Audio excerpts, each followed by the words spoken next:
Evangelio según San Marcos, capítulo 15.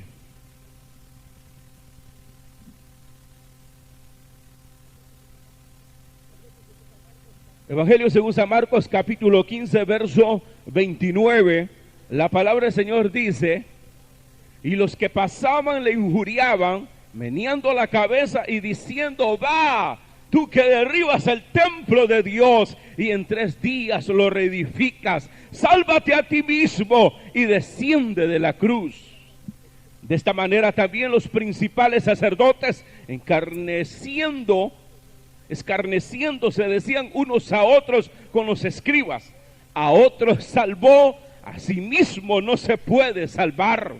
El Cristo Rey de Israel descienda ahora de la cruz para que veamos y creamos.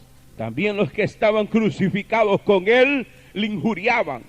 Cuando vino la hora sexta, hubo tinieblas sobre toda la tierra hasta la hora novena.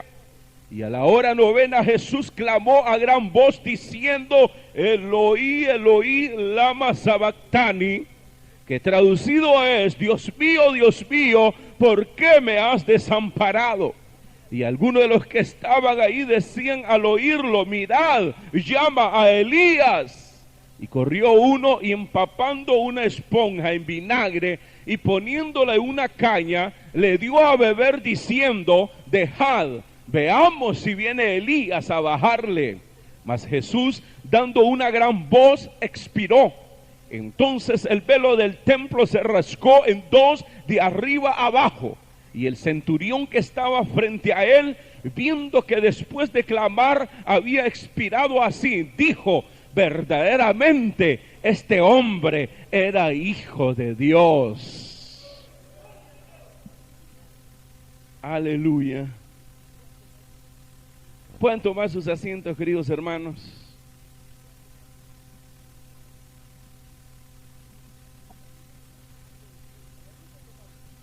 A la luz de ese capítulo 15 del Evangelio según San Marcos, hermano, la necesidad que una vez más se nos revele el propósito de la cruz. ¿Lo oyeron? Digan amén, pues. La necesidad que se nos revele, hermanos, una vez más el propósito de la cruz.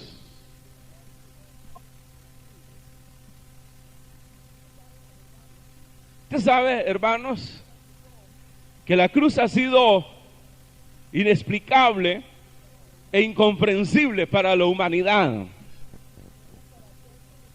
Aún para aquellos que desde una posición religiosa profesan fe, no la entienden tampoco. Precisamente estamos en esta semana donde se están, hermanos, supuestamente conmemorando, pues, hermanos, esa obra que se realizó hace 2000 años ahí en la cruz de Calvario.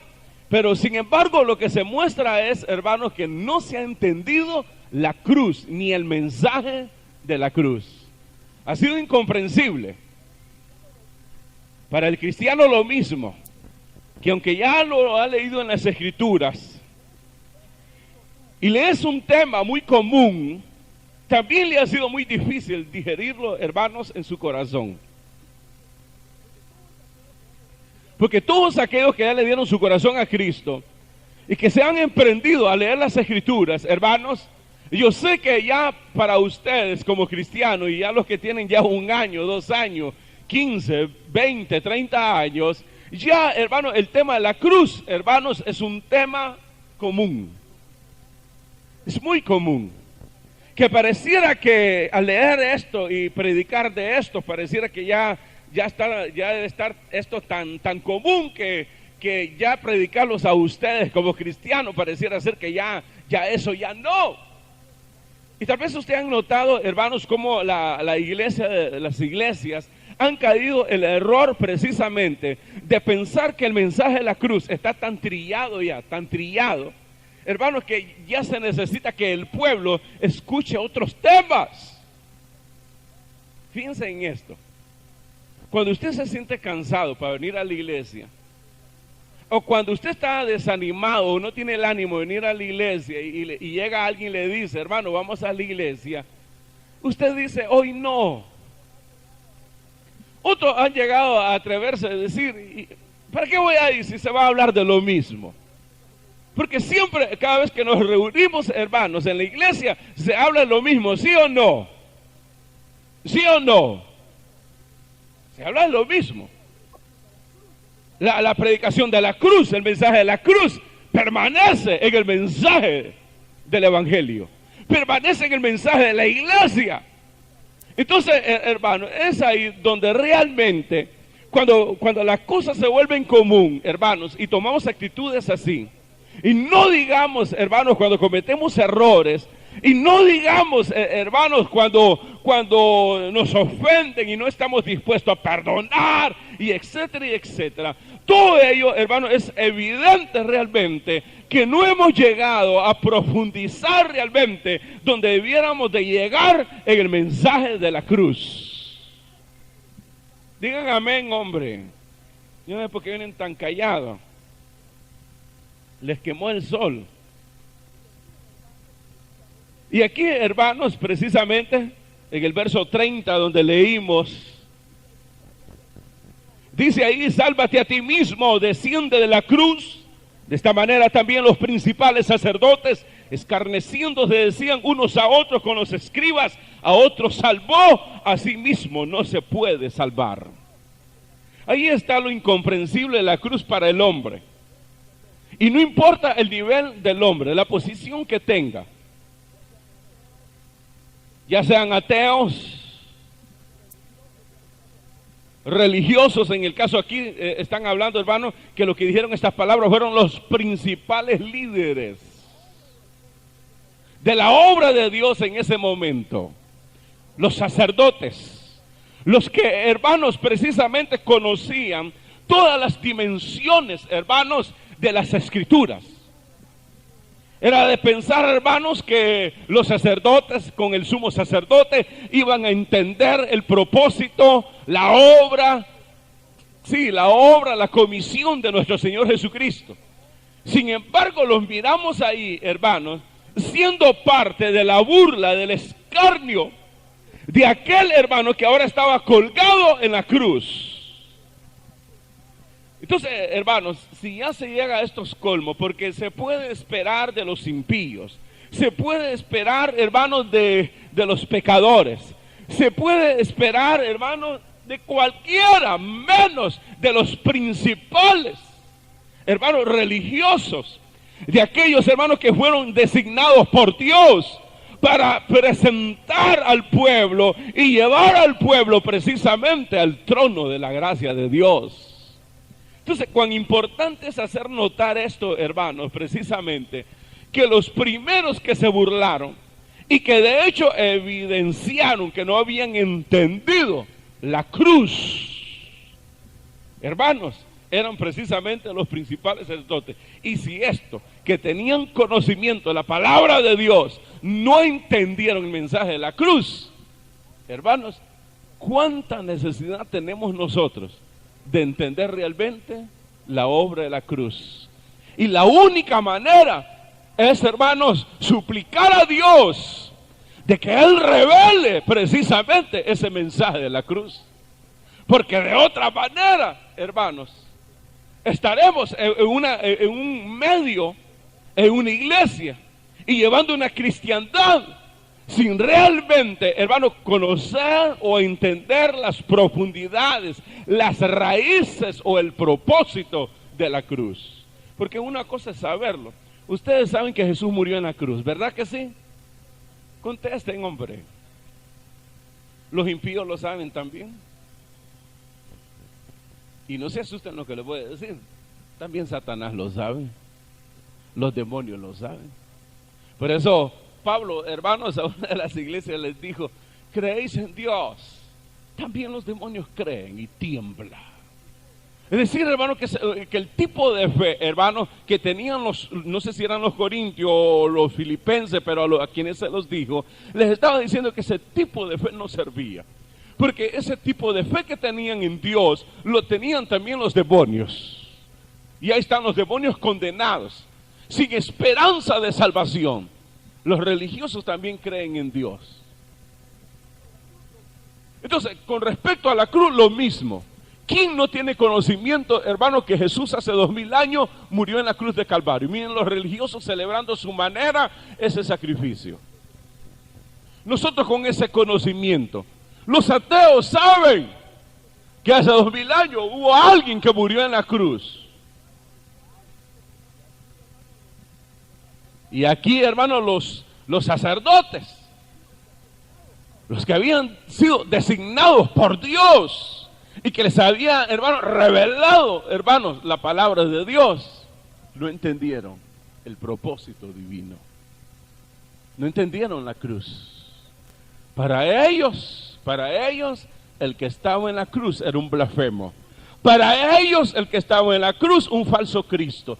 Para ellos, un falso maestro. Para ellos, un hombre falso que pretendió reinar a los judíos, que pretendió ser hijo de Dios, pero terminó ahí en la cruz.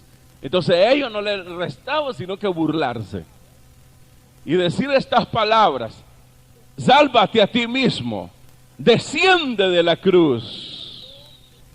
A otros salvó, a sí mismo no se puede salvar. El Cristo, Rey de Israel, descienda ahora a la cruz para que veamos y creamos.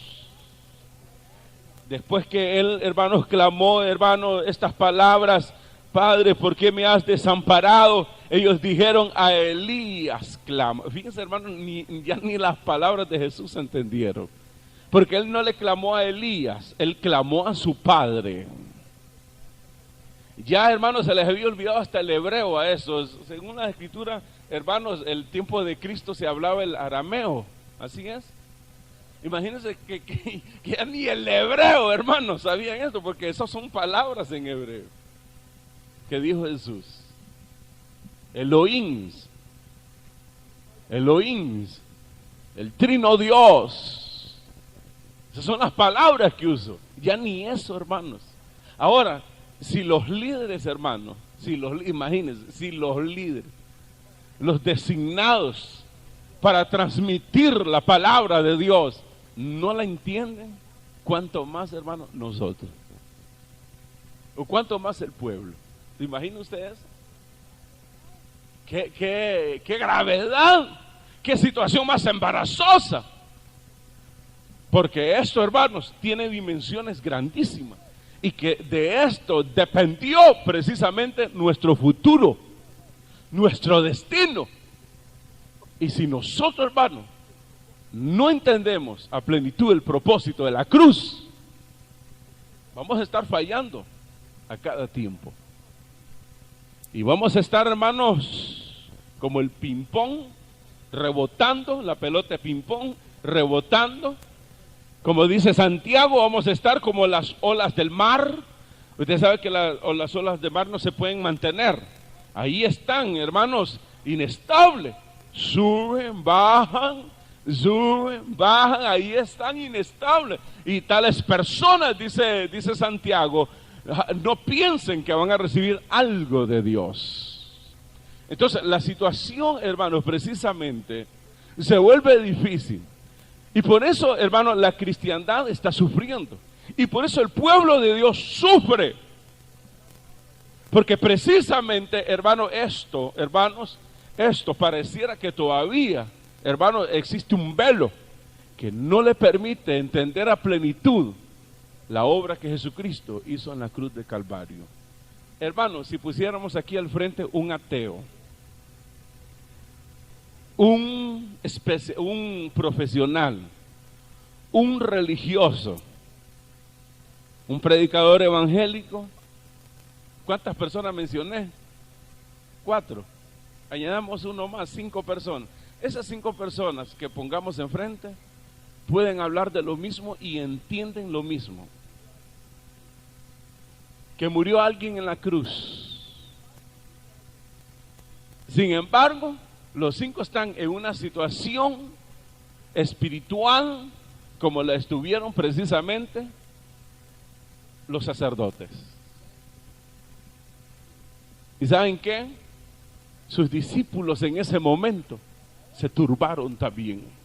Para ellos, y fíjense que Jesucristo anteriormente se los venía cantando, se los venía diciendo, voy a Jerusalén y ahí el Hijo del Hombre será entregado en manos de los gentiles y lo van a matar. Y ellos ni para atrás ni para adelante de entender las palabras de Jesús. Y antes de despedirse y antes que lo llegaran a tomar preso, esa noche, hermanos, que lo capturaron, momentos antes, el Señor Jesucristo, hermanos, el capítulo 14, 15, 16, 17 de San Juan, ahí les habló claramente, de tal manera que los discípulos decían, hoy sí nos has hablado claramente. Y aunque les habló claramente, ahí en la cruz estaban frustrados, ahí en la cruz se desanimaron, ahí en la cruz llegaron a pensar que todo se había terminado. Esto se acabó. Pedro le dijo a los discípulos, bueno, Dios les bendiga, mucho gusto de haber sido compañero de ustedes por 3 años y medio. Adiós, ahí nos vamos a comunicar cuando fabriquen el teléfono, pero ahí nos vamos ahorita por los bejucos. Pero adiós. Entonces otro se le pegó y le dijo, mira Pedro, voy con vos también. Otros 2, bueno, nos vemos, nos vamos para nuestra tierra, camino de Emaús. ¿Se acuerdan que iban 2 discípulos camino de Emaús? Otros se fueron a encerrar donde tuvieron la cena. O sea, todo ahí como que se había terminado. Pero lo que sí es bien importante, hermano, es la necesidad que nosotros tenemos precisamente de que se nos revele el mensaje de la cruz, el propósito. Porque al igual que ellos, hermanos, cuando vienen los problemas, cuando vienen los conflictos, cuando viene la enfermedad, nos desubican. Y al pie de la cruz decimos, esto se terminó, esto se acabó, aquí ya no hay remedio, aquí ya no hay esperanza. Cuando era todo lo contrario, la cruz es la esperanza de los hombres.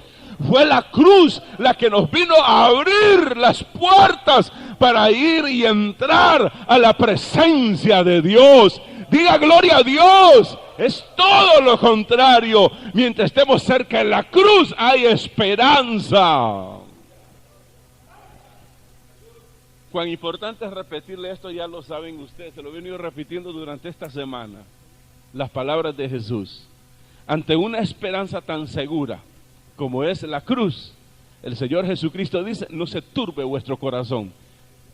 Cuando seas envuelto en una tormenta, cuando seas envuelto en un conflicto, cuando la enfermedad azote tu vida, que no se turbe tu corazón. Confiad ahí en Dios y confiad también en mí. Aleluya.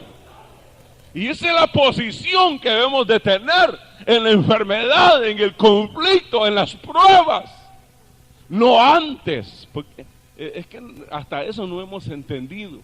Hasta eso no hemos entendido. Que Dios prometió estar con nosotros en la prueba. Cuando nos envuelva la tormenta, entonces Él va a despertar. Como despertó allá, hermanos, en el mar. Que hasta que se hallaron envueltos en la tormenta, entonces Jesús despertó y les dijo, déjenme esto a mí, aquí nadie se muere, esta barca no se hunde, aleluya. Pero no, nosotros hemos llegado a pensar que Dios tiene que evitar el problema, y cuando no lo evita, esto se acabó. ¿De qué sirve la cruz? ¿De qué sirve Jesús? ¿De qué sirve Dios? Miren el problema que estoy. Porque no detuvo el problema. Y Jesús nunca nos prometió eso. Él lo que prometió es que en el problema, en el conflicto, cuando ya la barca se esté quebrando y cuando las olas ya el agua esté invadiendo la barca y aquello comience a ceder, ahí estaré yo, aleluya. Ahí reprenderé los vientos, ahí voy a calmar la tormenta. La gloria a Dios. ¿Se fijan que este mensaje es importante? ¿Qué tal, hermanos, como hacen, hermanos, como hace, usted sabe que el catolicismo, y hay muchas iglesias que están haciendo esto también, porque en vez de aprender de Dios, aprenden de otros, lamentablemente. Pero hermanos, se ha venido acostumbrando a dar el mensaje de la semana, y ya se saca copia el mensaje de la semana y se lo distribuyen a todos. Ya todos saben qué tipo de mensaje se va a dar el domingo, ¿verdad que sí? Así nos enseñaron. ¿Qué tal si este mensaje lo hubiéramos puesto y lo hubiéramos escrito, si lo hubiéramos repartido? De esto se va a hablar domingo. La mayoría no viene. Ya lo leí para empezar. Mensaje de la cruz, esto ya es común para mí. Esto no resuelve el problema que yo tengo, para empezar. No hubieran venido. Y todos esos detalles, hermanos, lamentablemente la cruz y el mensaje de la cruz y el propósito de la cruz no ha sido muy comprendido por la cristiandad. Sí, hay hasta recitales de esto, hermanos. Hacen show, hacen teatro en los púlpitos en días como estos para recitar las 7, ¿cuántas palabras de Jesús? Las 7 palabras de Jesús. Después salieron que eran 8, después 12. Una vez me invitaron para ir a hablar de las 25 palabras de Jesús. Sí, o sea, son cosas, hermano, y recitar que, por ejemplo, cuando se oscureció todo, pues ahí lo que quiere decir es esto y aquello, y todo con la boca abierta.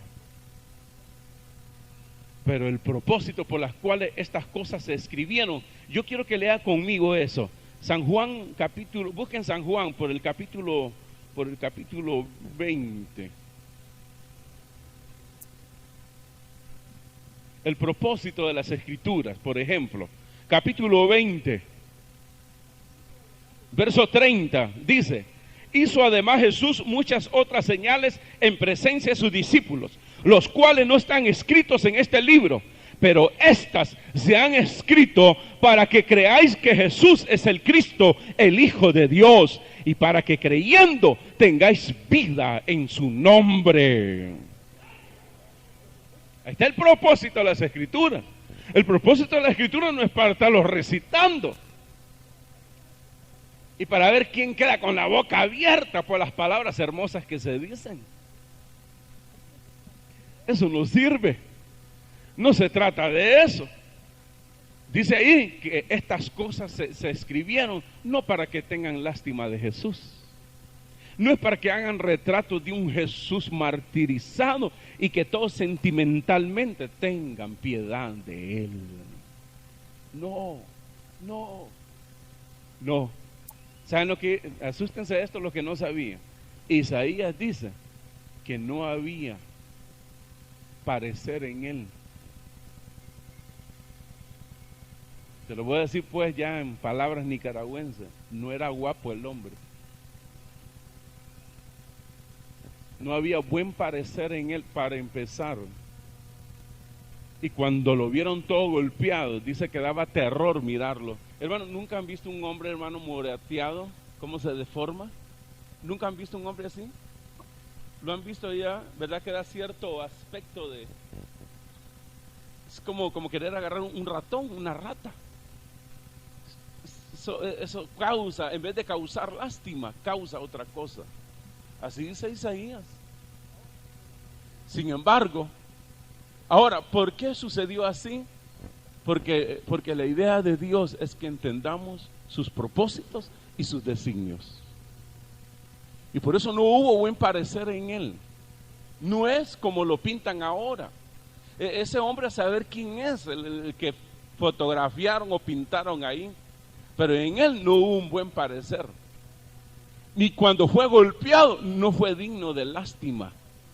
Realmente las mujeres, los hombres que lloraron cuando él iba con la cruz, lloraron no por lástima de ver un hombre cargando una cruz y que era condenado a muerte, sino que lloraron precisamente porque ellos sabían, los que lloraban, que el que iba ahí era el Mesías, el Salvador del mundo y de la injusticia que habían cometido los religiosos.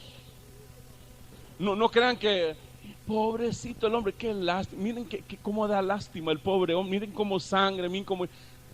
Mi hermano, si hubiese sido así, hermanos, hubiera habido de sobra quien ayudara a Jesús con la cruz. Alguien me puede decir, hubo uno que le ayudó. Miren, ya lo leímos hace poco.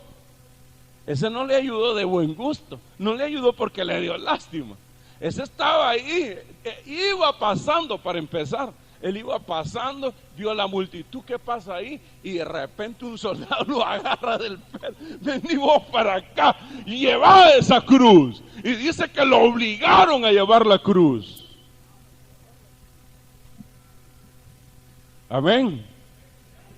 Bueno, entonces, hermano, aquí vienen las razones y el propósito. Verso 36. Y corrió al uno y empapando una esponja en vinagre y poniéndole una caña, le dio a beber diciendo, dejad, veamos si viene Elías a bajarle. Mas Jesús, dando una gran voz, expiró. Entonces el velo del templo se rasgó en dos, de arriba abajo.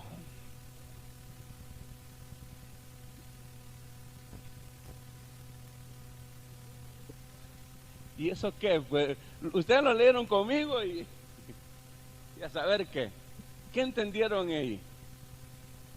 Pero cuando dice que expiró, que murió. Y cuando murió, un trapo colgado que estaba en el templo se rompió de arriba abajo.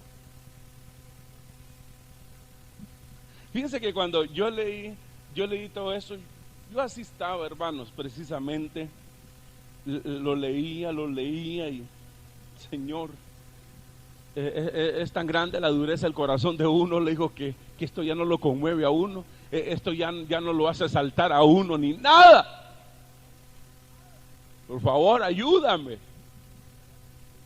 Y precisamente dice que en el momento que él murió, el verso 37, entonces en el verso 38 dice que el velo del templo se rasgó en dos, de arriba abajo.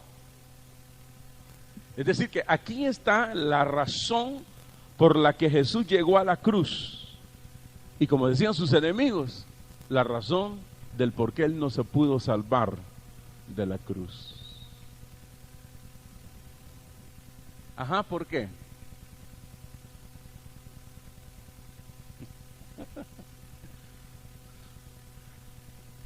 La razón para que se rompiera un trapo. Eso no tiene, se pone otro trapo. Miren, aquí ya quitaron esto, no sé si van a poner otro o así van a dejar, si les atrae así mejor, pero ¿qué tiene un trapo? ¿Qué tiene que ver un trapo?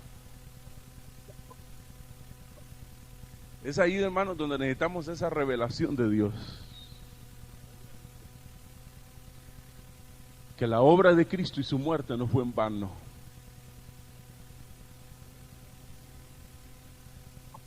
Cuando Él muere ahí, sucedió algo en el templo, donde antes descendía la gloria de Jehová. Donde solo un hombre, una vez al año, que era el sumo sacerdote, podía entrar al lugar santísimo donde descendía la gloria de Jehová. Y que cualquiera, incluyendo los sacerdotes, y el sumo sacerdote, si no era llamado por Dios, pero cualquiera que pretendiera atravesar esa tela que se rompe ahí, esa tela, y entrar ahí al lugar santísimo, era muerto. En otras palabras, esa tela que se había puesto era el impedimento que el hombre tenía para entrar a la presencia de Dios, al trono de la gracia de Dios. Y como les dije, solo un hombre podía entrar, y no a cualquier hora. Y no era asunto de cuando yo quisiera, como nosotros, que venimos al culto cuando queremos, ¿sí o no? Venimos al culto cuando nos da tiempo. Venimos al culto cuando nos sentimos mejor.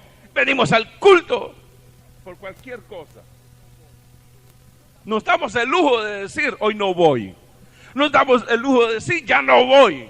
Nos damos el lujo de cualquier cosa. Ahora, aquí, hermanos, el sumo sacerdote, que era el único autorizado y designado por Dios para entrar al lugar santísimo, no era que él iba a llegar a cada momento, hermano, a la presencia de Dios. Era cuando Dios lo llamara. Una. Y en segundo lugar, solo una vez al año podía entrar el sumo sacerdote al templo o al lugar santísimo. ¿Qué es lo que refleja eso? Es precisamente las consecuencias del pecado. Las consecuencias de Adán y Eva cuando se rebelaron contra Dios. Y por cuanto uno pecó, dice las Escrituras, todos pecaron. Y todos estábamos destituidos de la gloria de Dios. Entonces Dios, de una manera externa, hermanos, le vino señalando a los hombres en el templo y con ese velo que era imposible que del hombre hubiese, hermano, algo para acercarse a Dios. Por eso nosotros, aunque éramos religiosos, jamás nunca se nos pudo pasar por la mente y el corazón de acercarnos a Dios. Y no era por asuntos de voluntad, sino que era asunto que el pecado nos había alejado de Dios. Y nosotros estábamos destituidos de la gloria de Dios a pesar que éramos religiosos.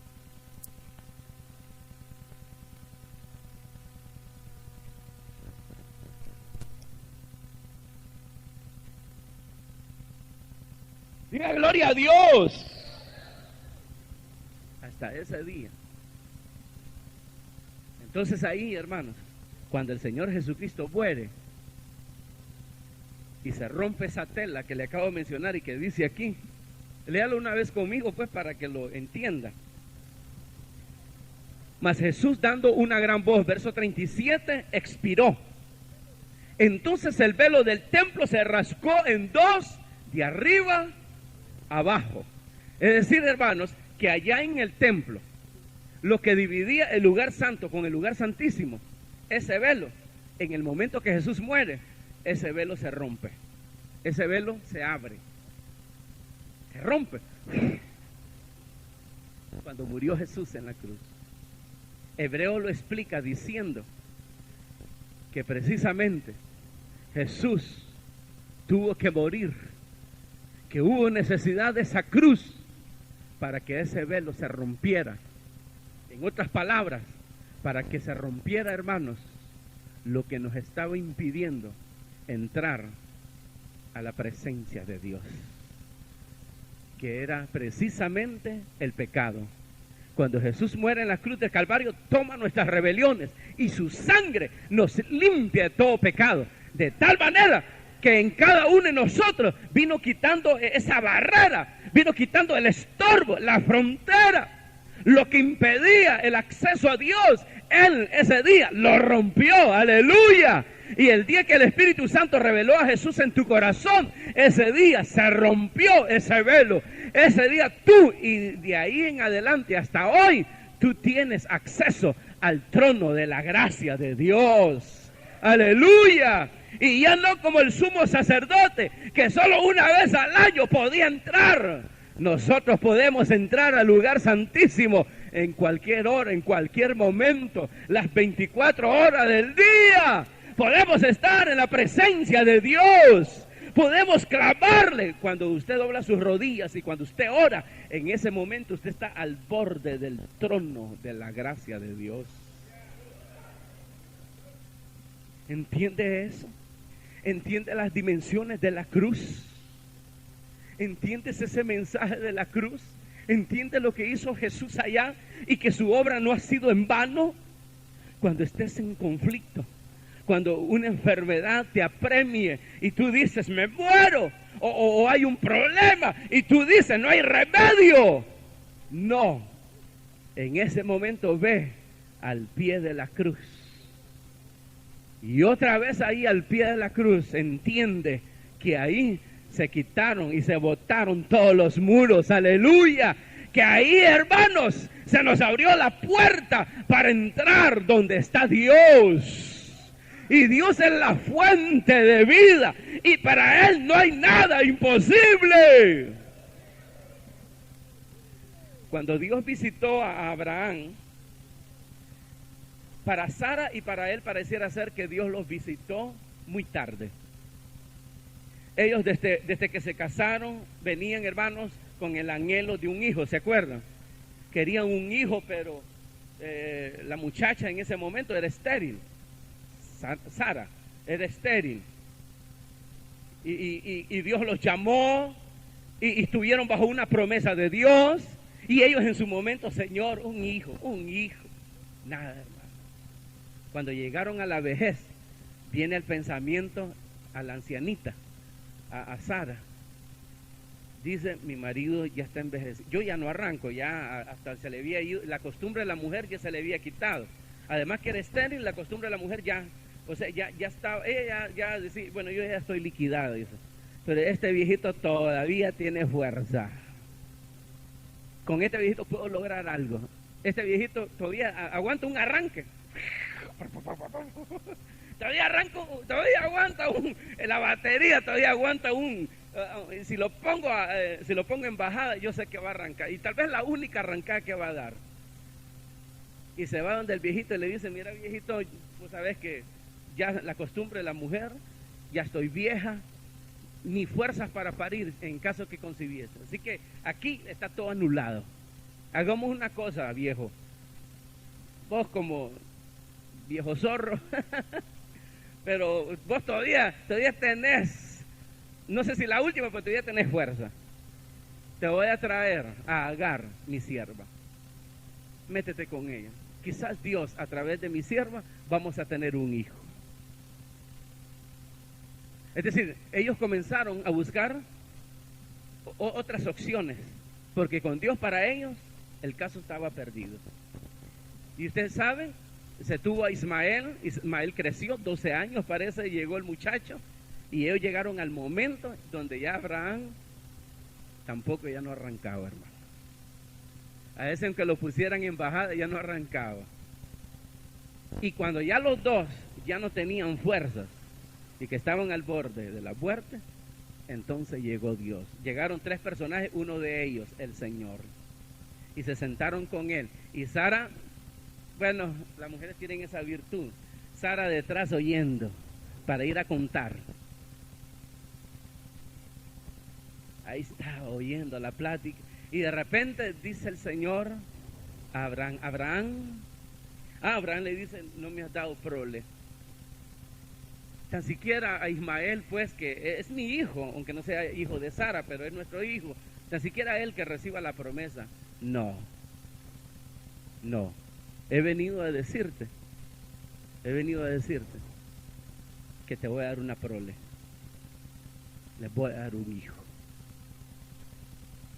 Cuando él les dijo eso, Sara detrás, hermano, detrás de la cortina, ¿qué dijo? Un hijo. Y se echó a reír la viejita, así como ustedes se ríen.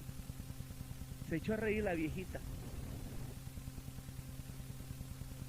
Abraham le había dado, pero por respeto no se rió. Y el Señor le dijo, se ha reído tu mujer. Y Sara sale y le dice, yo no me he reído. Pero, hijo, los dos, hasta ahora, pretendes darnos un hijo, veniste tarde.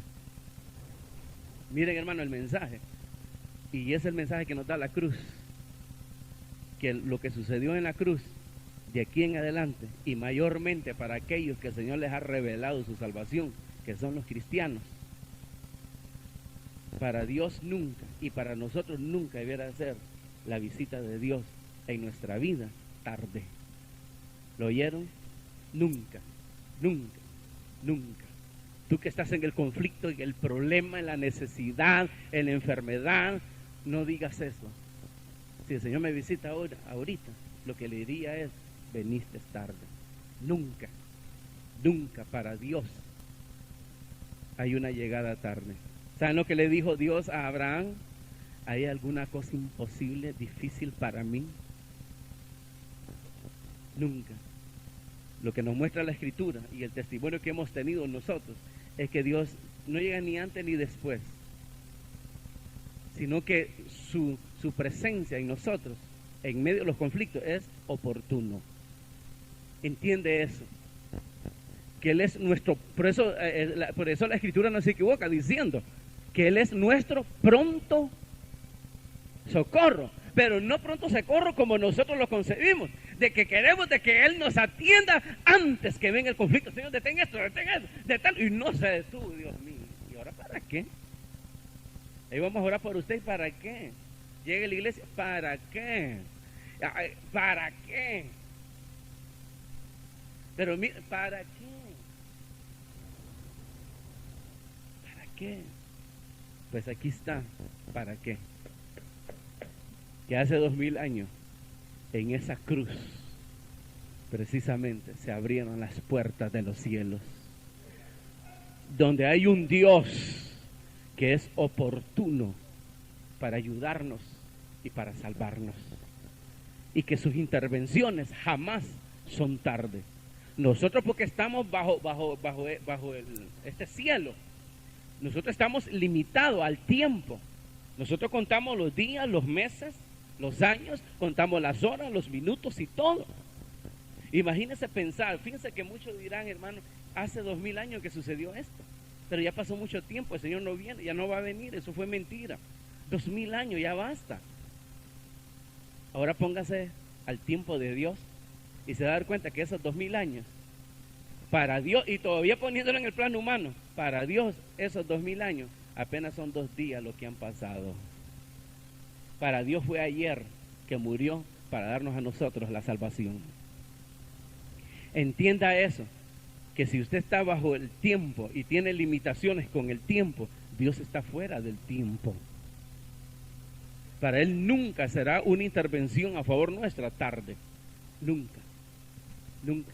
Así que, par de viejitos, no se rían. Y ustedes no menosprecien la intervención de Dios. No menosprecien la ayuda de Dios.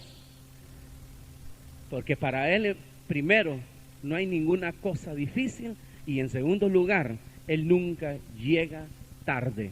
Él es oportuno. Aleluya. Diga gloria a Dios. Sí. La cruz, hermanos, vino a romper precisamente lo que estaba estorbando el que nosotros estuviéramos cerca de la fuente de vida, de aquel que nos da la vida, aleluya, de aquel que nos puede sustentar. Teníamos ese impedimento, pero la cruz lo quitó, aleluya. Sí, lo quitó. Y para el discipulado y para Abraham, que las cosas habían terminado, apenas empezaba. ¿Lo oyeron? ¿Y entendieron lo que dije? Para el discipulado en la cruz, todo había terminado. Lo volveré a repetir. Ellos estaban en la cruz llorando. Habían amado al maestro. Tenían cariño de él. Estaban dolidos. Pero Pedro de repente reacciona y dice, bueno, está bien, pues lloremos y todo, pero aquí hay que pensar que la vida sigue adelante. Aquí debemos de ser claros. ¿Cuál sería la palabra adecuada para eso? Hay que ser conciso. Hay que estar con los pies en la tierra. ¿Cuál es otra palabra? Aquí no podemos estar pensando en pajaritos preñados, dicen por ahí. Hablemos la verdad. Él está muerto y se acabó. Lo único que podemos hacer es enterrarlo, y después de enterrarlo ahí nos vemos. Tal vez eso nos va a inspirar que nos quedemos un rato, para que no vengan las aves y se coman el cuerpo. Lo único que podemos hacer aquí. Pero aquí entremos a la realidad. Esto se acabó. ¿Están de acuerdo, hermanos? La hermana Blía dice, no, gloria a Dios por eso. Pero yo digo pues que los discipulados pues eso pensaron que ya se había acabado todo. Pero para Jesús empezaba apenas las grandes cosas que tiene preparado para nosotros. Si tú crees que tu problema, tu enfermedad, tu conflicto, ahí se acabó tu vida, para Dios, ahí empieza lo que quiere darte. Aleluya. Clama a mí, yo te responderé y te mostraré cosas grandes que jamás has visto. Y Pablo dice, cosas que ojos no vio, ni oído oyó, ni han subido el corazón de los hombres, son las que Dios tiene preparado para vosotros. Que ahí donde tu mente ya llegó al final, donde tu corazón dice, ya no, ahí para Dios es el comienzo de todas las bendiciones y las grandes cosas que te quiere dar. Levante su mano y dígale, Señor, gracias. Gracias por abrir mis ojos. Gracias por revelar esa cruz en mi vida. Porque para mí ya todo se había acabado. Para mí ya no había esperanza. Para mí esto se había terminado cuando apenas comienza. Porque esa cruz, de esa cruz sale la bendición, el poder y la gloria ilimitada de Dios. Adore a Jesús y dígale, Jesús, bendito seas para siempre. Gracias, Señor Jesús. Gracias, amado Salvador. Aleluya. Porque en medio de nuestra mente limitada, en medio de los pensamientos del corazón limitado, ahora nos hace ver, Señor, que apenas esto empieza, que tus glorias ahora vienen multiplicadas para nuestras vidas. Gracias, Jesús. Gracias, amante Señor. Gracias, amado Salvador. Aleluya. Te adoramos, Jesús. Te exaltamos para siempre. Tuyo es el poder, la gloria y la alabanza. Aleluya.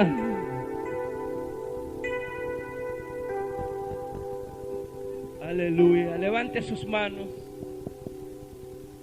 y con sus propias palabras diga esto. Al borde de tu gran trono me postraré, voy a ti,